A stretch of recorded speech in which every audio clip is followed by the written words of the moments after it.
Hello and welcome to News Plus on Viewer Television. My name is Patient Sidi. President Muhammadu Buhari has handed over transition documents to the President-elect Bola Ahmed Tinubu. The files, which contain three key documents, comprises of brief notes on each of the 9 priority areas covering the sectors. A compendium which captures the priority programs and projects implemented by his administration, and a policy status update were also handed to the president-elect. These documents were given to Tinubu at the State House Conference Center in Abuja after he and his Vice President-elect Kashim Shettima were conferred with the national honors of Grand Commander of the Federal Republic and Grand Commander of the Order of Niger. The president also handed over the baton of the service to the president-elect, indicating that government is a continuum. The ceremony is the first in a series of events lined up for the May 29 inauguration. The coalition of the opposition parties that will make up the 10th House of Representatives, known as Greater Majority, says it has not endorsed any for the speakership and deputy speakership position in the 10th Assembly. This was disclosed by the governor of the caucus, Fred Agbedi, at the 4th session of the forum held in Abuja. He said the members of the coalition of minority caucus are to interact with stakeholders in the various states as well as the party stakeholders to arrive at a decision on the preceding officers. The convener thereby inaugurated state coordinators from among the members with the mandate to meet at the various state levels and report back to the caucus periodically. Your convener and conveners and other leaders have not, either on your behalf or with you, adopted anybody for the office of presiding officers. Please. That will only take place when that agreement is reached by all of us. That decision will be our collective decision. But I'm even saying that before we get to that decision, we are going to ensure that for example, I come from Bayelsa. I should be able to speak with my governor. I should be able to speak with my party leaders, so that whatever I'm keyed into is with the understanding that my stakeholders are on the same page with me. A bill for an act to establish National Youth Service Corps Trust Fund has a skilled third reading in the House of Representatives. The bill is for the purpose of providing a sustainable source of funds for the National Youth Service Corps, skill acquisition training and empowerment of corps members. Other aspects of the bill include training and retraining of the personnel of the National Youth Service Corps, development of camps and NYC formations and its facilities. A group under the auspices of the Free Nigeria Movement has called on the Presidential Election Petition Court to leave above board and allow justice to prevail in their decision so as to safeguard the country's democracy. Convener of the group, Moses Paul, made the call in Abuja while addressing journalists. Moses called on the tribunal to be the hope of the common man by ensuring that processes in court are carried out by reflect the wishes of the people. The role of the judges of the Presidential Election Petition Court comes to mind. Like Nigeria, they stand at a historic crossroad. Their actions and inactions portend great impact on the nation. While we accept the modus of fact that applications of relevant laws to same by the judges, we call on the nation and them to uphold their integrity to defend the dignity of our country in all their decisions. We call on the families members, communities, and religious leaders, friends and associates and colleagues of the judges to insist that they do the right thing. The integrity of the judiciary must be upheld in all decisions, and the processes must be transparent. That is what Nigerians will accept. Anything else other than this will amount to an installment by the judiciary. The Department of State Service has warned citizens and all individuals against unruly behaviors and non-adherence to protocols during inauguration activities to usher in the new administration. In a statement by its spokesman, Peter Efunaya, the DSS said it was aware of plans by subversive elements to disrupt the programs in parts of the country. According to the service, the aim is to undermine security agencies' efforts at ensuring peaceful ceremonies as well as creating panic and fear among members of the public. Furthermore, the service reiterated its earlier call for the populace to remain calm and law-abiding, adding that it will continue to sustain collaboration with sister agencies to ensure successful inauguration. The Joint Health Sector Unions and the Assembly of Healthcare Professionals Association have directed their members to embark on an indefinite strike. The National Vice President of JHOSU, Dr. Obinna Ogbonna, said this at a press briefing held in Abuja. JHOSU is the umbrella body of health workers' unions and associations, including the Medical and Health Workers Union of Nigeria, Nigeria Union of Allied Health Professionals, Non-Academic Staff Union of Educational and Associated Institution, and Senior Staff Association of Universities, Teaching Hospital Research Institute, and Association Institutions. The leadership of JHOSU held a letter dated May 9, 2023, issued a 15-day ultimatum to the federal government over alleged inconsistencies of the government in the ongoing negotiations to adjust the consolidated health salary structure for health workers on their platforms. The 15-day ultimatum commenced on May 10, 2023 and expired at midnight on Wednesday, May 24, 2023. It's time for a break, and when we come back, News Plus continue. Do stay tuned.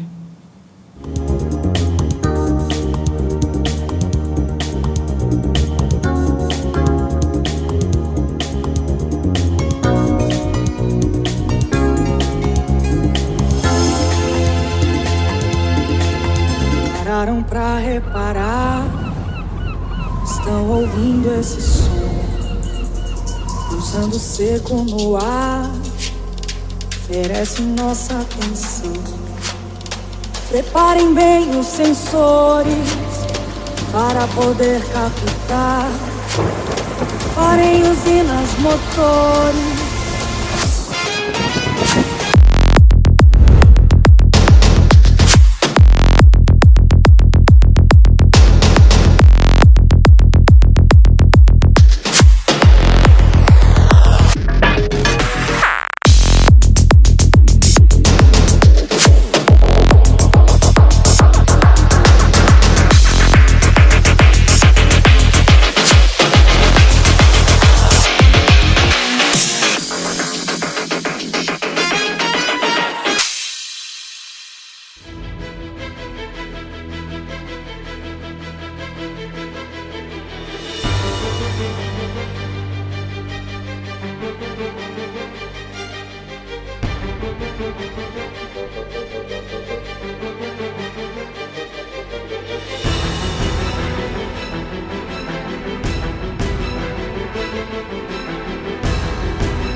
Welcome back from the break. If you're just joining, this is News Plus on Viewer Television.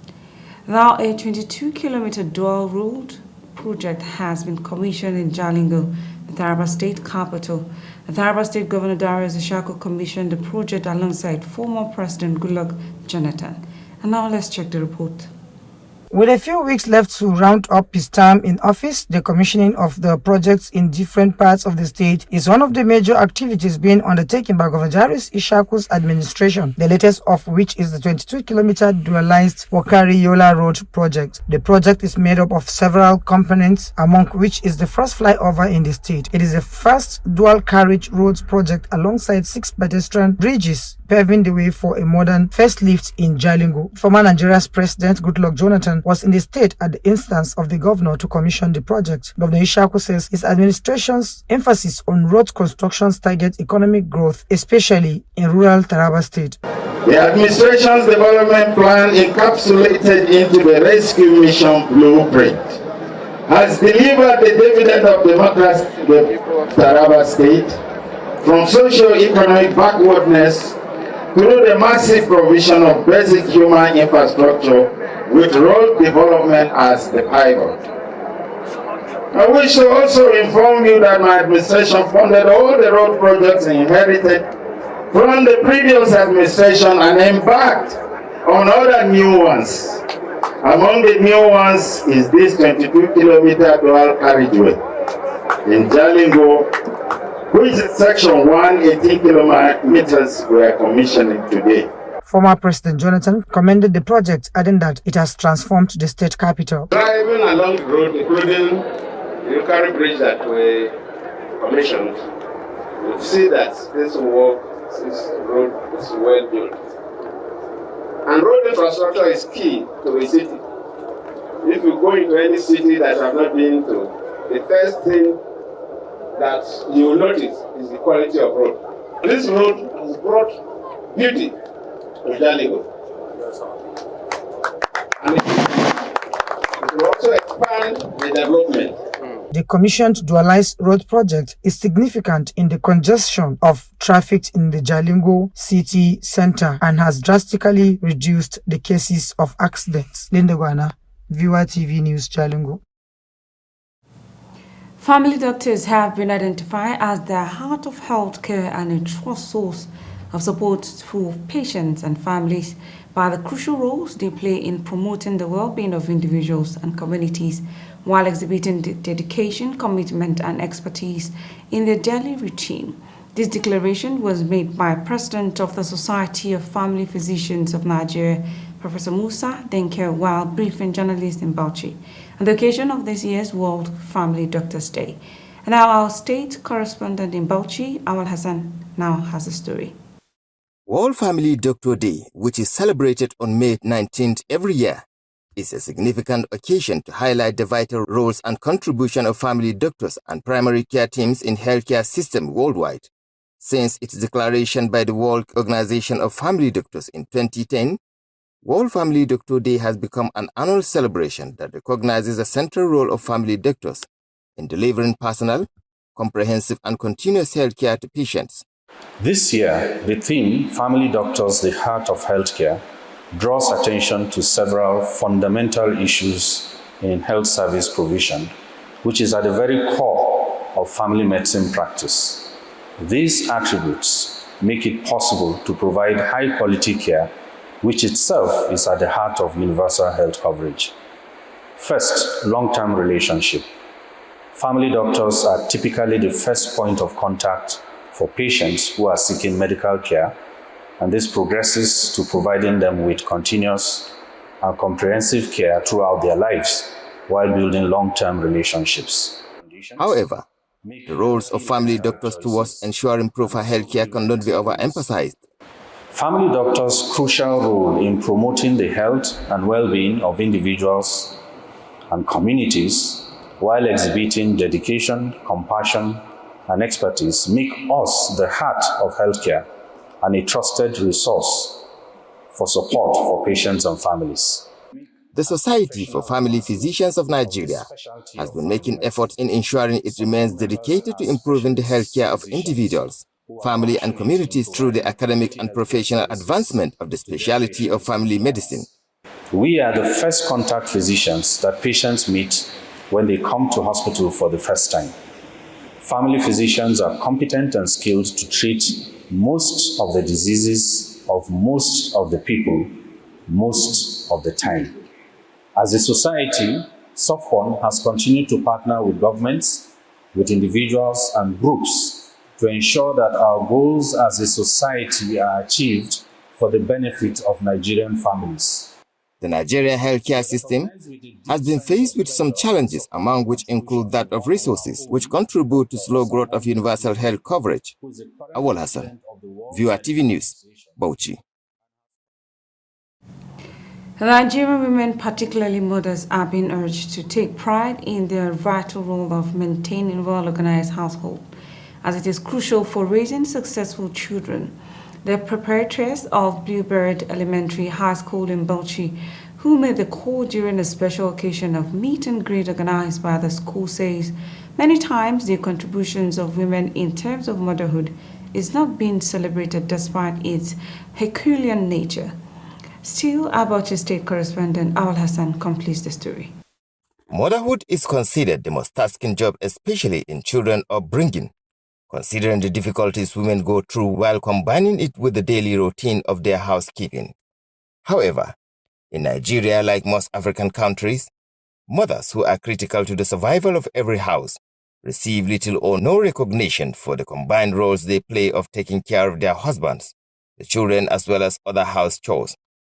Mrs. Binta Farouk is the proprietress of Bluebird Elementary High School in Bauchi and is deeply concerned about how the contributions of mothers is not being properly recognized.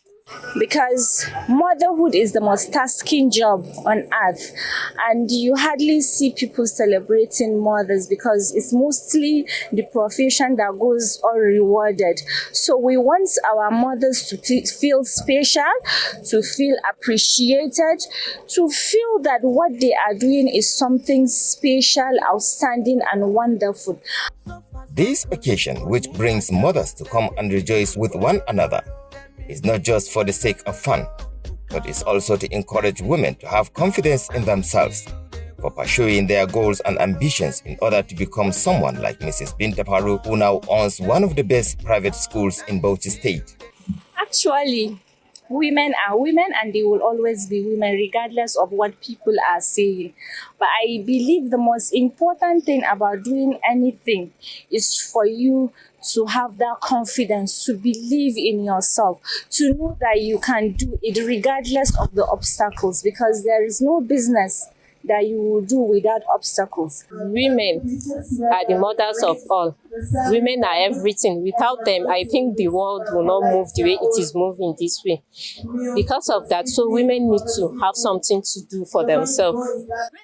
For Mrs. Hadiza Salihu, who is an entrepreneur and a resource person during the occasion, the challenges of some men not fully taking up their responsibilities due to economic challenges in some cases is enough reason for women to be engaged in one or more businesses. Most men are not really taking responsibilities they are supposed to be taking. So that is why it is necessary for women to stand up for themselves, to take action and to look for what is theirs. Like the men, not that they are not trying, they are trying, they are really trying, but it's not easy handling a family. They have other problems too, and the economy is too tight. So the women have to come in to support the men. That is why the thing is just like it to my experience. She, however, encourages men to support their wives for business to be able to collectively make a better home. The occasion of meet and greet was attended by dignitaries, including the State Commissioner of Education, who was ably represented. Awal Hassan, Viewer TV News, Bauchi. The Coalition for a Better and Brighter Nigeria has called on Plateau people to rise and defend their lands against terrorists and enemies of the land. The convener, Prophet Isa El-Buba, made the call during a peaceful protest against the continued killings of innocent people across Plateau communities. Now, Nasir Saidu tells us more. Security has been one of the major concerns of any growing nation. Plateau State and other parts of the nation suffer this setback. The Coalition for a Better and Brighter Nigeria is here to express dissatisfaction over the recurrence of attack and killings of innocent people. That Nigeria led the world in percent killed for their faith in 2022, with a percentage number of 5,104 deaths and over 3,000 Christians adoption in 2022, cause for concern, and the over 1,000 minority Muslims that were killed and destroyed in their homes and bombed down. We are demanding for a concerted effort to avert what is ongoing in our nation that is heartbreaking, that is heart-disturbing. The group calls on Plateau people and Nigerians to rise and defend their lands. I call on the people of Plateau and Nigeria and the people of Taraba, Zamfara, and other flashpoints in this country that it is time to fight and to save our land. It is time to fight to save our state. The whole of Plateau must unite together to fight back. We cannot continue to stand on the side of the fence. The divide and conquer strategy being deployed by the terrorists to isolate and disseminate the tribe on the Plateau. It is time that we all rise up as a people to contend with our content. It was first Tarok, then Biromland, followed by the Iriways, and then the Bobos. Now it is the Malawi. With a few days before the handing over of power, this group is calling for a Nigeria that will work irrespective of religion or ethnic background. Nasru Saidu, Viewer TV News, Jos. The two remaining kidnapped students of the federal government college building Yori, Kebbi State have regained freedom after 707 days in captivity. It could be recalled that 11 students were kidnapped when bandits invaded the school on 17th June 2021. It was reported that some of the girls have been teenage mothers while about 4 others were pregnant. The two female students, Faida Koje and Safia Idris, were reportedly released from the captors. This comes after a round of the negotiation between a committee constituted by their families and the leadership of the bandits. President Muhammadu Buhari has flagged off oil exploration in Tuba community in Jere, local government area of Borno State. The president said the consumption of the exploration campaign in the Lake Chad Basin will increase oil and gas reserve and production and boost national wealth for the country. And our correspondent Beatrice Kurisi has more on this. Oil exploration in the Lake Chad Basin dates back to as early as 1976, with crude oil discovered in 1985. Exploration was halted in 2016 due to threats of insurgents after the site was attacked, leading to the death of some, while others were kidnapped by Boko Haram terrorist group. This time, with peace restored in the state, President Muhammadu Buhari flagged off the NNPC Limited Wadi B drilling campaign in Jere local government of Borno State. The president says he expects that the project, once successful, will boost oil and gas reserve production and national energy security. The consequential effect of the likely positive outcome of the Chad Basin exploration campaign is an increase in national crude oil and gas reserves and production, enhanced national energy security, and greater prosperity for our people.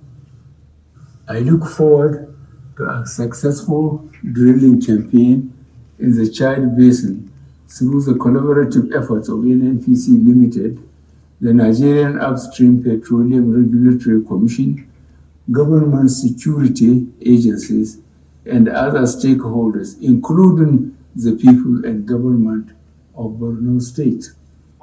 The GCEO of NNPC Limited, Mele Kyari, and other dignitaries expressed delight on the resumption of exploration activities, saying it will bring development job opportunities, and wealth creation for the state, as well as prosperity for the entire country.